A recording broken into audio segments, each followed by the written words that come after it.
Stop looking at the loudest person in the room. You have been watching the wrong show your entire life. Think about every history book you have ever opened, every documentary you have ever watched, every great leader they forced you to admire in school. What do they all have in common? Charisma, confidence, a crowd around them.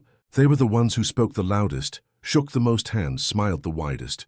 And here is the question that will crack your brain open. What if they were just the decoys? What if the people who actually moved the needle, the ones who rewired reality without asking for permission, were not the ones giving speeches? What if they were the ones sitting alone in hotel rooms talking to pigeons? What if they were the ones hiding in caves, writing books that would not be read for 300 years? What if they were the ones who refused to open the door, even when the world came knocking? Think carefully. You have crossed paths with these people. You called them weird. You avoided them at parties. You whispered about them behind their backs. And all along, they were holding the blueprint you would one day live inside. That is the part no one tells you. Not because it is a secret, because admitting it would mean admitting that you have been looking in all the wrong places. So let us stop looking at the decoys. Let us look at the ghosts. Part 1. The electric ghost who lit up the world. There was once a man who could have had everything. Money, fame, women, power. Thomas Edison had all of those things. He was the ultimate social butterfly, the charismatic businessman who knew how to work a room, how to charm investors, how to build an empire. But there was another man, a man who never married, never had close friends, spent his final years talking mostly to pigeons in New York City parks. His name was Nikola Tesla, and he quietly, secretly built the world you live in. Tesla was a ghost moving through the machine of modern society. He worked obsessively and in solitude, interacting with ordinary humans with visible difficulty. While Edison was shaking hands and cutting deals, Tesla was sitting alone in darkened rooms, visualizing entire machines in his head without drawing a single sketch. He had what psychologists now call deep work capacity. Cal Newport, the author who coined the term, defines deep work as focused, distraction-free concentration that enables maximum productivity and creativity. Tesla did not just practice deep work, he lived inside it. He slept only 2 hours a night. He walked up to 10 miles a day, curling his toes 100 times per foot, believing it stimulated his brain cells. He was an eccentric loner living in New York hotels, spending his spare time feeding pigeons. He even claimed to have fallen in love with one of them. By any normal standard, he was a failure. He died alone in 1943, forgotten by almost everyone, without a penny to his name. But here is what the socialites of his era did not understand. Tesla was not playing their game. He was designing the stage they stood on. Alternating current, the foundation of every power grid on Earth. Wireless communication, the technology behind every smartphone, every Wi-Fi signal, every radio broadcast. Remote control, the basis of modern warfare and robotics. All of it came from the mind of a man who could barely hold a conversation. Edison won the popularity contest. Tesla won reality. And today you are living in a world powered by the insane thoughts Tesla had while sitting alone in the dark. He did not lead people. He did not manage people. He did not charm people. He simply looked at the fundamental laws of physics, understood them better than anyone alive, and rearranged the universe to suit his vision. That is mastery. That is the hidden hand. Part 2.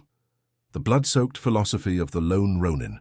Let us travel back in time. Japan, the early 1600s. A young man named Miyamoto Musashi is wandering the countryside. He has no master, no home, no money. He is a Ronin, a masterless samurai, and he is about to become the most feared swordsman in history. Musashi fought over 60 duels. He never lost. But here is the strange part. He did not win by being the strongest or the fastest. He won by being the most alone. While other samurai were entangled in the complex social obligations of the shogunate, Musashi lived in caves. He went weeks without bathing. He avoided politics, intrigue, and the endless performance of honor culture.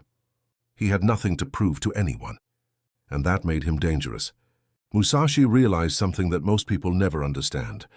When you are part of a system, you cannot see the system. The rules feel natural, invisible, inescapable.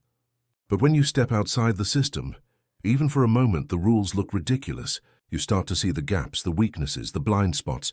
Musashi documented this philosophy in a book called The Book of Five Rings, a manual of strategy organized into 5 books representing the elements of Japanese cosmology: ground, water, fire, wind, and void. On the surface, it is a book about swordsmanship, but read it carefully, and you realize it is a book about seeing. Musashi writes about the gaze that sees what is far as if it were near, and what is near as if it were far. He writes about rhythm, timing, and the importance of holding nothing back. He writes about the void, the state of pure awareness, the emptiness that allows you to perceive reality without the filters of ego, tradition, or expectation. Centuries after his death, Musashi's philosophy is taught in business schools, read by CEOs, studied by military strategists. A man who lived alone in a cave, who never held a corporate title or a political office, is quietly shaping how the powerful think about competition. He mastered society by understanding the psychology of conflict better than the people who were actually fighting the wars. That is the hidden master. Part 3: The Woman Behind the Closed Door. Now let us talk about a woman who did something even more radical.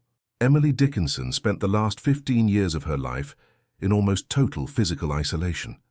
She rarely left her bedroom in Amherst, Massachusetts. When visitors came, she often spoke to them through a closed door. The world thought she was strange, reclusive, tragic.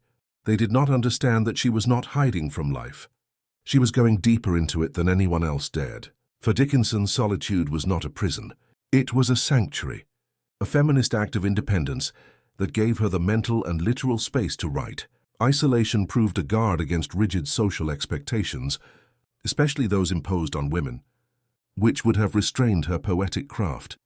While the literary world of the 19th century was busy with flowery, public-facing prose, Dickinson was alone in a room, stripping language down to its raw skeletal power.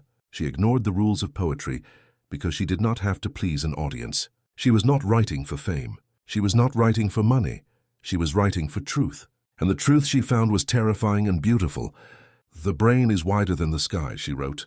"Because I could not stop for death, he kindly stopped for me. I felt my life with both my hands to see if it was there." These are not just poems. They are surgical dissections of the human psyche. Dickinson explored the inner world of grief, joy, loneliness, and existence with a precision that no socialite, no politician, no celebrity could ever achieve. Today, she is considered one of the most important figures in American poetry. Her words have been translated into dozens of languages. She has influenced generations of writers, artists, and thinkers. The woman who would not open her door ended up opening the door to the human soul for millions of people. She mastered the inner world of society, providing the vocabulary for emotions that we still use today. That is the hidden master. Part 4: The Science of Why Solitude Works. You might be thinking, okay, this sounds nice, but is there any actual science behind it? Yes, there is a lot of science. Research published in the journal Progress in Brain Research found that temporary moments of positive solitude have positive effects on mental health, social life, and creativity. Solitude acts as a buffer against loneliness.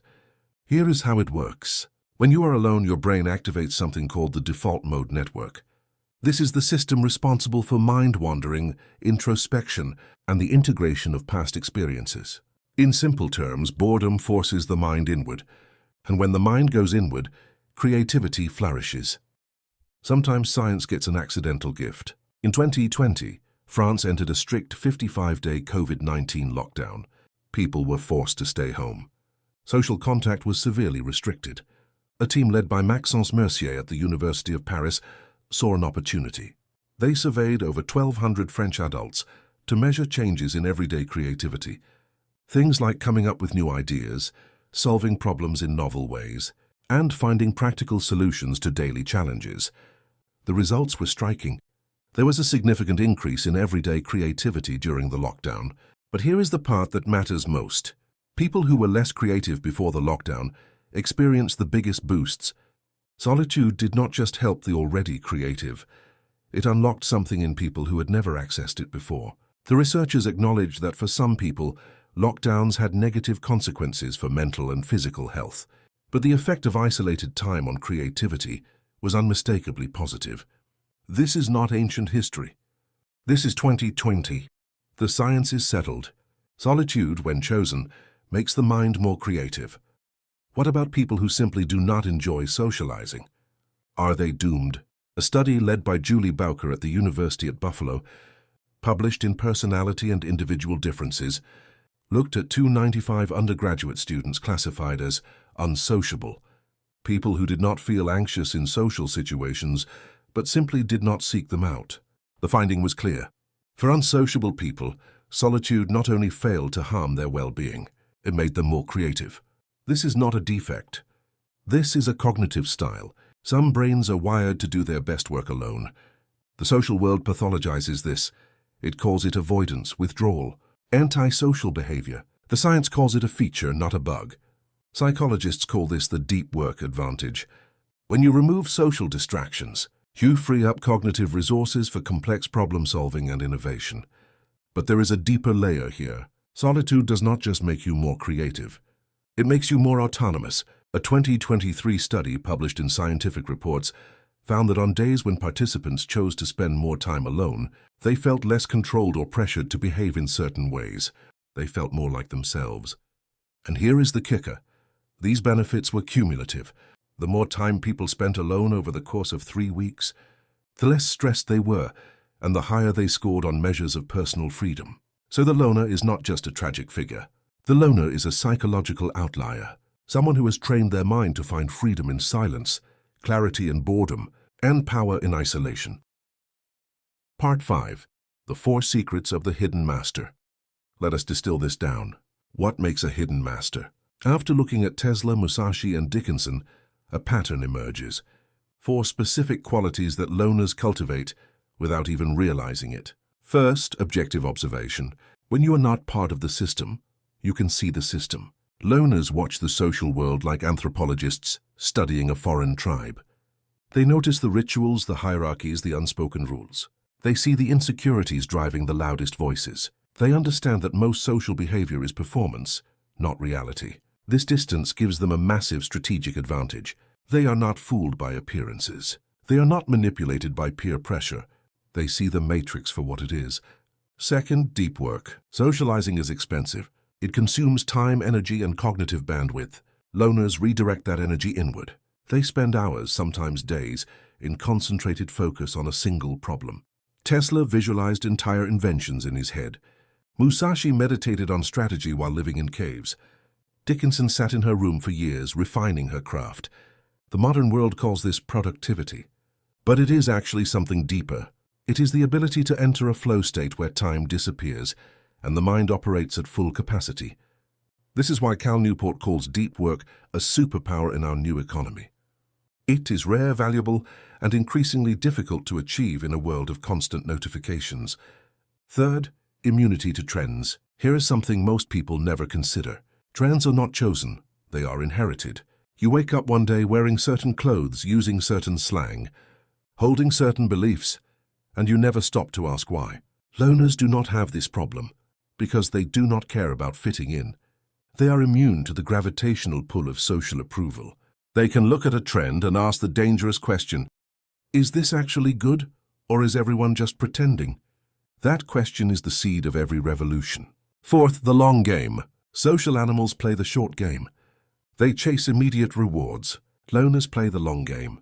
They are willing to be misunderstood, mocked, and forgotten for decades, knowing that truth has a way of surfacing eventually. Tesla died broke and alone. Now his name is on a car company worth trillions. Dickinson published only a handful of poems in her lifetime. Now her face is on postage stamps. Musashi died in a cave. Now his book is read by everyone from hedge fund managers to Navy SEALs. The hidden master does not need your approval today. They are playing for eternity. Part 6. The Death of the Recluse? This brings us to the final question. Has the era of the productive recluse ended? Can anyone become a hidden master in today's ultra-connected, social media-driven world? The short answer is yes, but the long answer is more complicated. Here is the problem. Modern society has engineered loneliness out of existence. Our phone is a pacifier. Every time we feel the slightest twinge of boredom or discomfort, we reach for it. And in doing so, we kill the space where creativity lives. Research shows that overuse of digital technologies is associated with reduced activity and reduced gray matter density in brain areas supporting interoceptive awareness, as well as decreased connectivity of the default mode network that supports creative insights. In other words, your phone is literally shrinking the parts of your brain that make you creative. The social contract has never been stronger. It has never demanded more of your attention. But here is the good news. The hidden master does not need to escape the modern world entirely. They just need to learn how to ignore it. Isaac Newton developed his theory of gravity during the Great Plague, when his university closed and he spent almost 2 years working alone at home. Albert Einstein once said, "The monotony and solitude of a quiet life stimulates the creative mind." The tools have changed. The human brain has not. You do not need to live in a cave. You just need to stop performing for an audience that does not care about you. The world needs extroverts. It needs salespeople, politicians, celebrities, and cheerleaders. They keep the machine running. But the world also needs loners, because loners are the ones who step back from the machine and ask the questions that no one else is asking. Why does this machine exist? What is it actually doing? Could it be better? Could it be completely different? Those questions are dangerous. They threaten the status quo. They make powerful people uncomfortable. But they are also the only questions that have ever moved the human race forward. Let us end where Musashi ended, in the void. The 5th book of the Book of 5 Rings is called the Book of the Void. It is the shortest chapter, and it is the most important. Musashi writes that the void is the state of having nothing. No attachments, no expectations, no fear, no ego. In the void you are free. You can see things as they really are, not as you wish them to be. You can act without hesitation because there is nothing to lose. You can create without compromise because there is no audience to please. This is the hidden master's secret weapon. Not intelligence, not talent, not hard work. Emptiness. The willingness to let go of everything that does not matter so that you can focus on the one thing that does. Most people will never understand this. They will spend their entire lives chasing approval, accumulating possessions, climbing ladders that lead nowhere. And at the end, they will look back and realize that they never actually lived. They just performed. The loner makes a different choice. The loner walks away from the party, sits down in the quiet, closes the door, and begins to build something real. Here is what you need to remember. The next time someone calls you antisocial, weird, or a loner, do not be insulted. Be curious. They might be telling you something important about yourself. Not that you are broken, but that you are free. The hidden masters of society are not hiding in shadows. They are not plotting conspiracies. They are not wearing masks. They are just sitting alone in rooms, thinking thoughts that the rest of the world is too distracted to have. And one day, maybe not today, maybe not in their lifetimes, those thoughts will reshape the world. Tesla died alone. Dickinson died unknown. Musashi died in a cave. And yet, here you are, reading their words, using their inventions, breathing the air of their imagination. They are the hidden masters. And if you are willing to step away from the noise, if you are willing to tear up the contract, if you are willing to sit alone with your own mind long enough to hear what it is actually saying, then maybe, just maybe, you are one of them too.